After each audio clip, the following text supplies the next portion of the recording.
আমরা বিগত দুদিন থেকে ইন্ডিয়ান অয়েলের তেল, যেটা গোটা ত্রিপুরা রাজ্য এখান থেকে তেল সাপ্লাই হয়, সেই সাপ্লাইটা বন্ধ ছিল। বন্ধ থাকার কারণে আমরা দেখলাম যে এটা পাবলিক সাফার হচ্ছে, পাশাপাশি সরকারও সাফার হচ্ছে।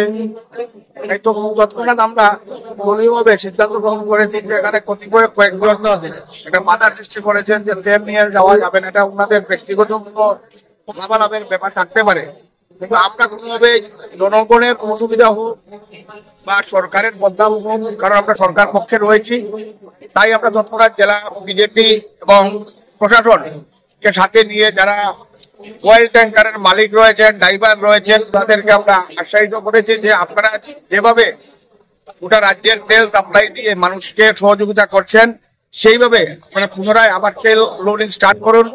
এই অনুযায়ী আমাদের আশ্বাসিত প্রশাসনের প্রচেষ্টা, সহযোগিতা সবকিছুতে মিলেই এখন অয়েল ট্যাঙ্কার গাড়ি দলে দলে ঢুকছে। আপনারা দেখতে পাচ্ছেন এখানে অলরেডি একটা গাড়ি লোড হয়ে বেরিয়ে আসছে, আরেকটা গাড়ি ঢুকেছে, আরেকটা গাড়ি ঢুকেছে।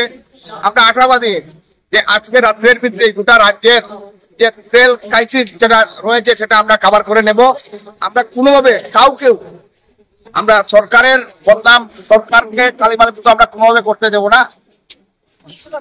আমরা সেই প্রয়াস আমরা চালাবো। এতে যদি আমরা ভারতীয় জনতা পার্টির প্রত্যেক কার্যকর্তা যদি যে কোনো স্থানে নেমে কাজ করতে হয়, আমরা সেটার জন্য প্রস্তুত। আমরা সরকারকে এবং সংগঠনকে কোনোভাবে আমরা কালিমালিপ্ত করতে দেব না।